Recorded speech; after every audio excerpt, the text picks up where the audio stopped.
Have you ever wondered how your sales performance compares against your competitors and peers? The B2B Sales Benchmark Report provides the definitive guide to what success looks like in 2021. See how you compare in terms of win rate, sales cycle, average deal value, relationships, and engagement. You can see the results and get the full report at ebster.com/B2B-sales-benchmarks.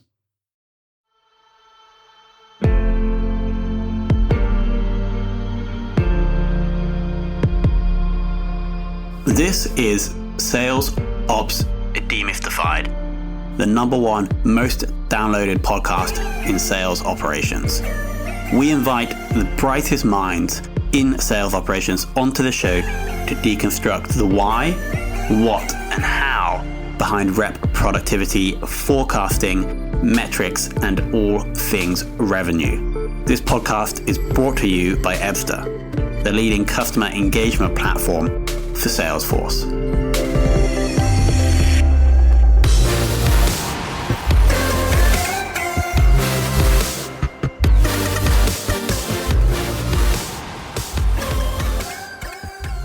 Hello and welcome to another very special episode of the Sales Ops Demystified podcast.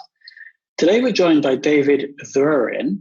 I'm not sure if I pronounced that correctly, so let's do that again because I don't want to get that wrong. Is it Zwerin?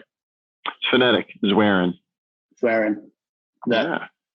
Should have got that. Okay, we're going to restart in 3, 2, 1. Hello and welcome to another very special Sales Ops Demystified episode. Today we're joined by David Zwerin. David, welcome to the show. Thank you for having me, Tom.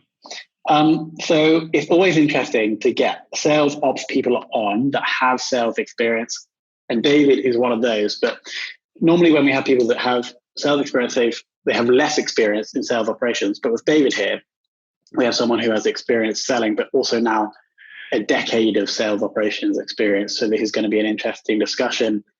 David, why did you move from sales into sales ops?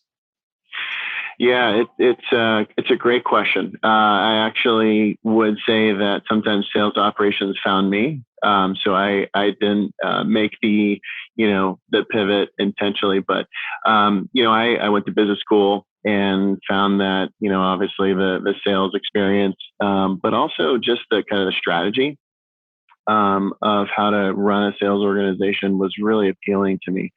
So when I got into it, somebody said, "Hey, do you want to be in the engine room?"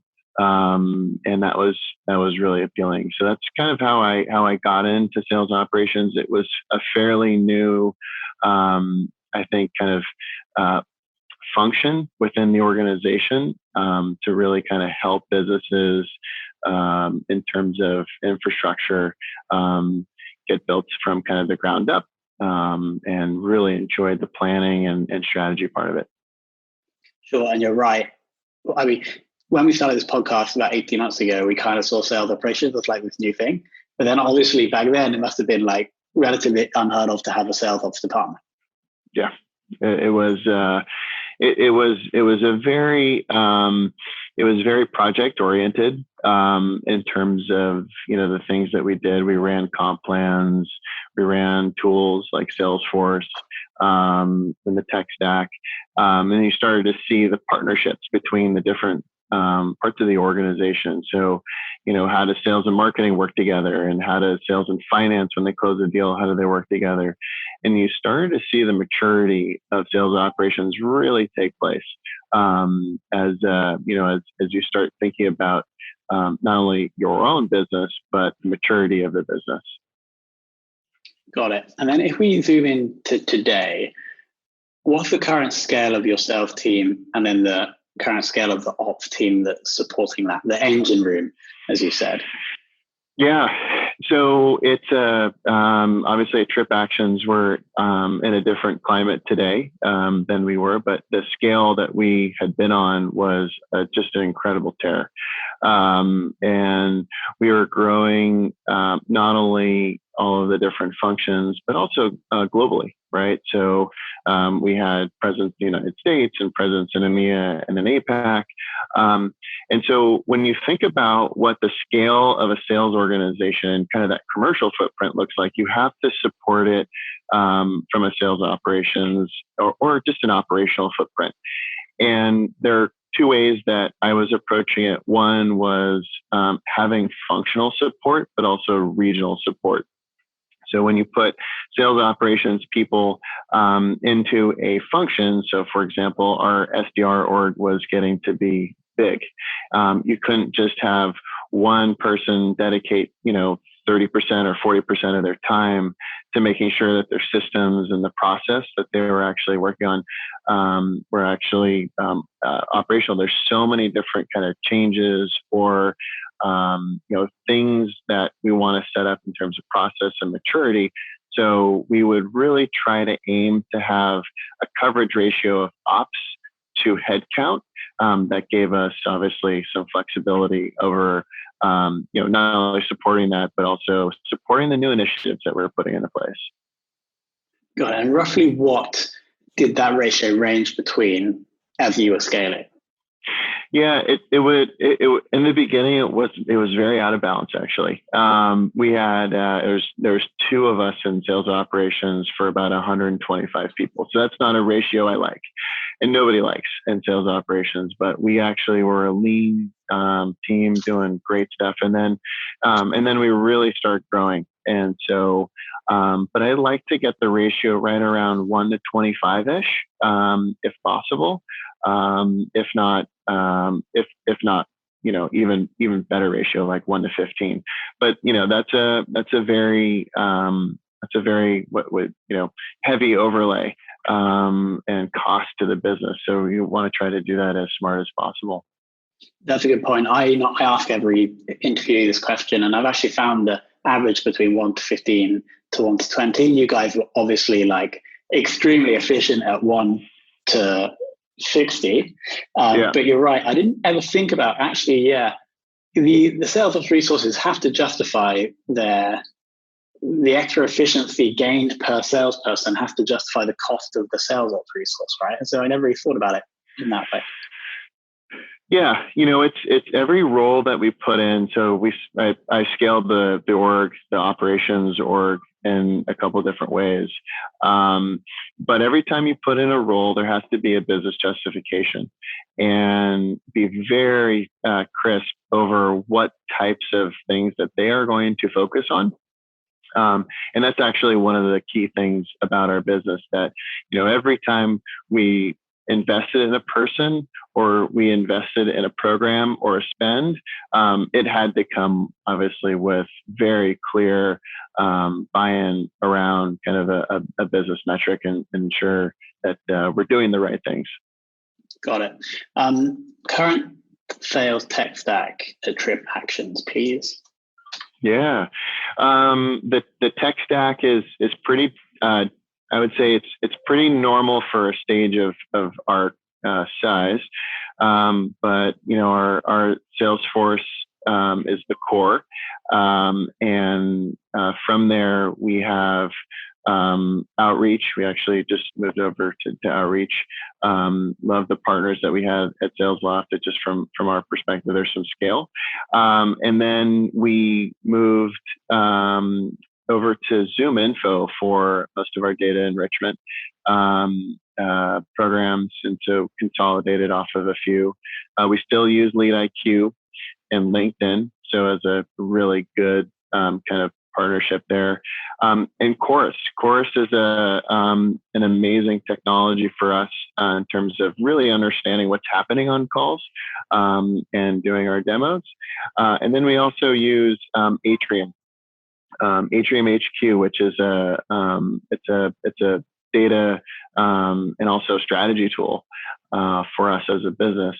And then obviously, with the dashboards that we've got Tableau that plugs into everything. But it's really more of a dashboard than anything else.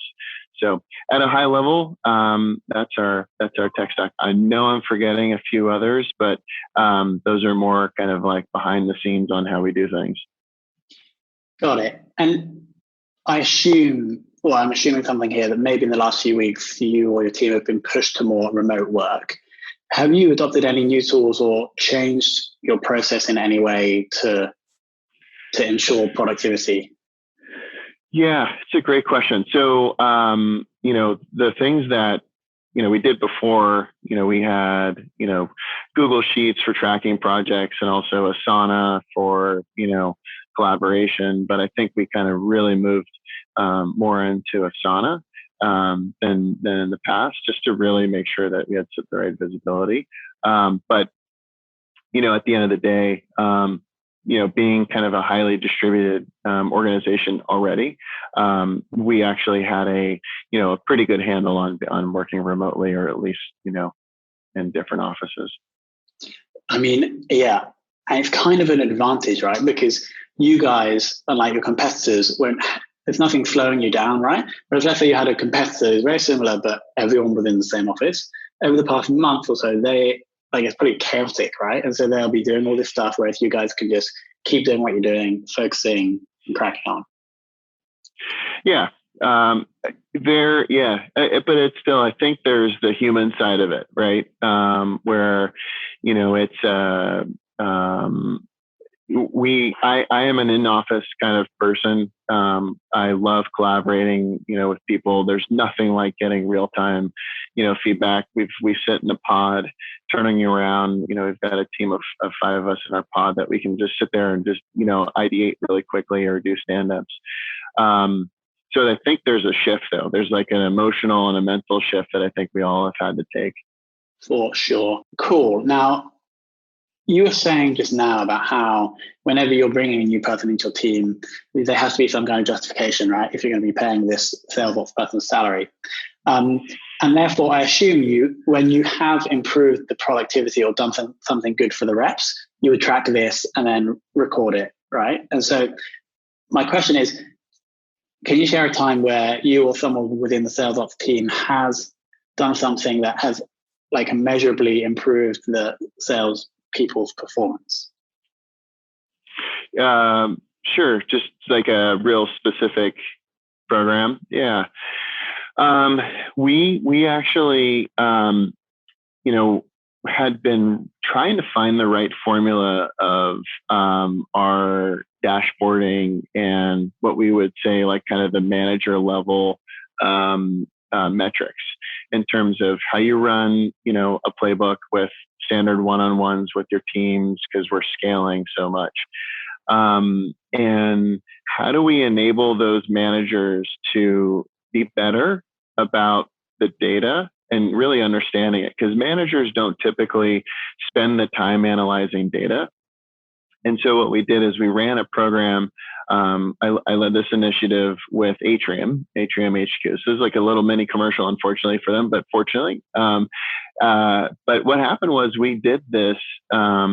We really looked at the commercial segment because it's a highly transactional part of our business. And with that, you really need to have salespeople who know how to manage their pipeline and really know how to manage, their activity. So manage their whole kind of day and their time. So, they can have the right activity to drive, interest and know the tools. And then once those opportunities are in, how do they actually bring those all the way through to the pipeline and close? So what we did is we created this really structured program with their CS team to come in and work with every commercial manager throughout the globe and make sure that they're using all of the same KPIs and measuring, what those effectiveness on those one-on-ones. And what happened was the commercial team became much more efficient. They were hitting numbers that they had never hit before in terms of, closed won, but also number of opportunities that were coming in, which is a big KPI for us, is the number of ops that we get. Because, again, customer acquisition is probably, the name of the game for us, because there's not much in terms of land and expand for our business. So those are that was one of the biggest key programs that we just recently we've run it and we're starting to see awesome results. And so until obviously recently, where, things are obviously changing in the travel landscape. Of course. So you made a structured sales process, and then you were ensuring managers were tracking that using Atrium HQ, and that focus and visibility improved reps' performance, especially with customer acquisition. It improved the manager's ability to be effective in their coaching. Absolutely. Got it. It tell them where to go, where to focus, what's happening week to week or against their peers for those individuals, and just say, hey, here are three or four or five crisp things to work on and things that are working.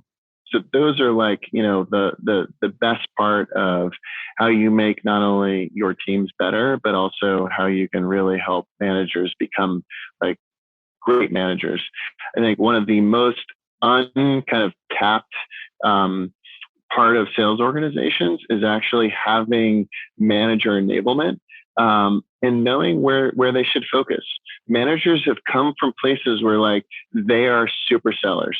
They're the ones who know how to close the business. So, when things get bad, they bias into becoming that super seller, right? And so if you can really help them pull back and do their job effectively, then everything really obviously starts to kind of fall into place. This is a super interesting point. I've never heard the word manager enablement before, but I totally get it, because often the person who's promoted to manager is the best seller if they don't want to take the individual contributor route. And just because they're a great seller, there's two things. One, they could fall back into the I'm a great seller when things are going badly. Then it also doesn't mean, if they're a great seller, it doesn't mean they're a great manager. Right. And so this is a great term. This is a great new term for the sales world, I think. We're coining it now. Okay, good. I was fortunate. I heard that a while ago in my career, so I'm glad you're going to carry that torch, because I think it's such an important thing, for in our business, because we were promoting our top sellers into these first time manager roles, and it's that they knew the tribal knowledge of the business, and they have the information, and it's all about how you can obviously enable the sellers that are underneath them, but then how you enable those managers to become even more successful in their kind of new career. For sure. Now, you may have already touched upon this, but if you could only measure one sales related metric for the rest of your career, which would you choose?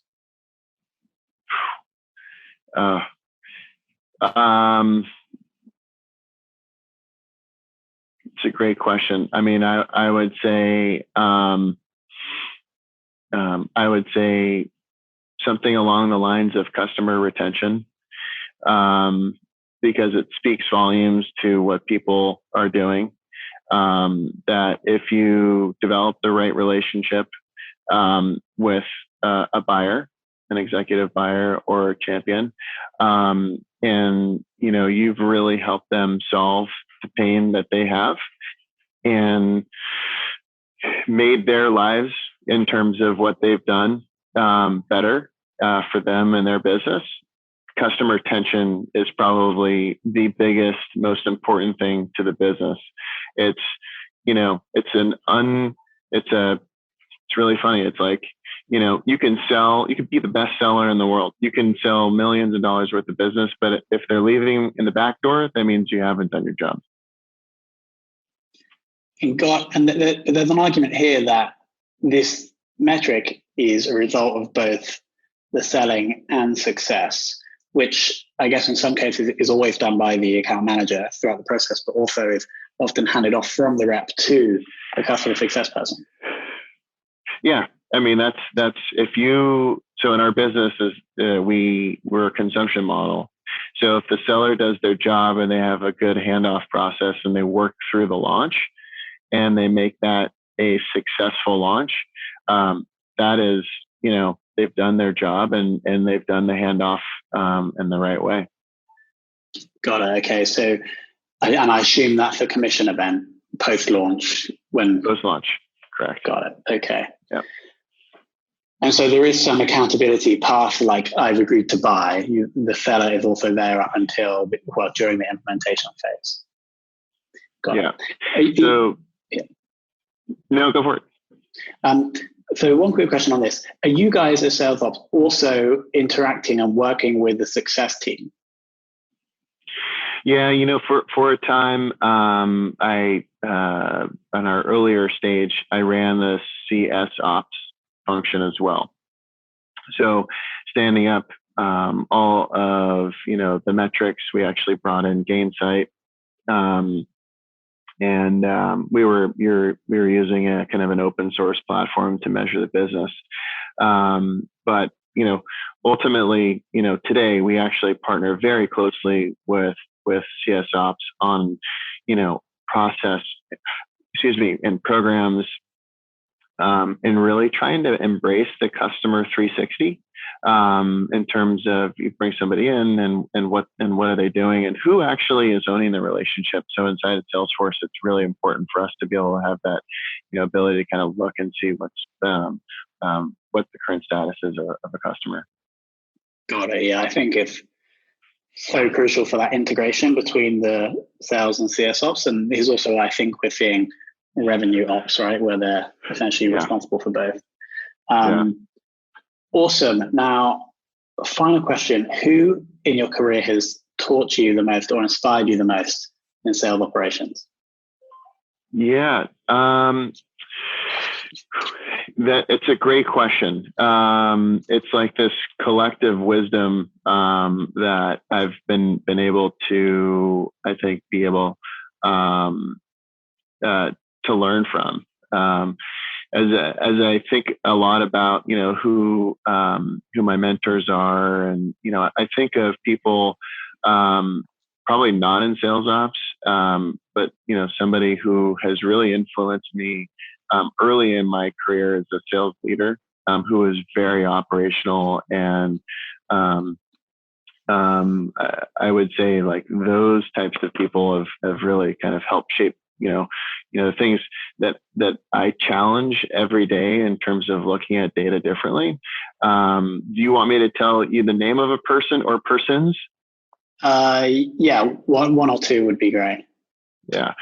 So I would say, probably the first sales leader that I had who really kind of shaped my thinking, and his name was Jim Drill. And he came from a long line of, operators at a company called BMC.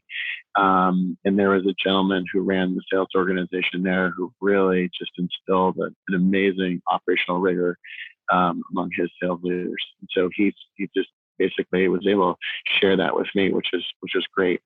And then the other who I just obviously thoroughly enjoy when I get time with is he actually runs Atrium and Modern Sales Pro, and that's Pete Kazenjay. It's refreshing to be able to sit down and kind of just like, as he says, geek out and talk shop about what the pulse and the current trends are out there, which is fun.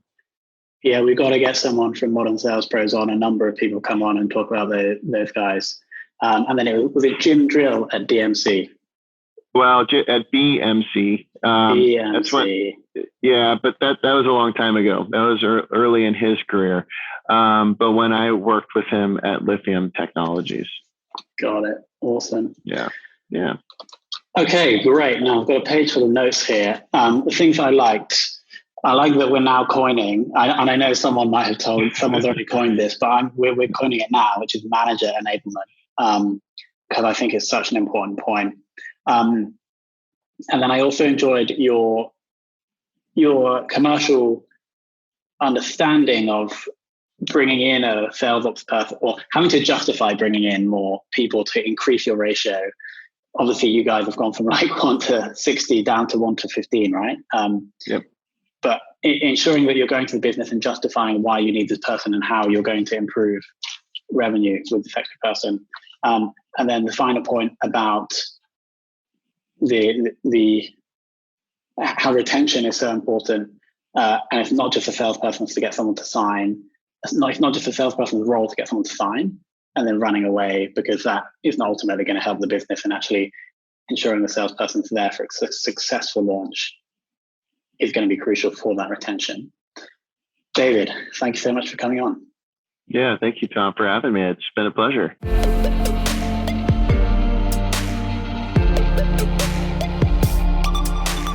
Thank you for listening to this episode of the Sales Ops Demystified podcast. If you are listening on a podcast listening application, then please subscribe, rate, and review. And if you have any questions about the show, if you know a guest, or if you have any questions about sales operations, just hit me up at tomhunt@ebster.com. That's tomhunt@ebster.com.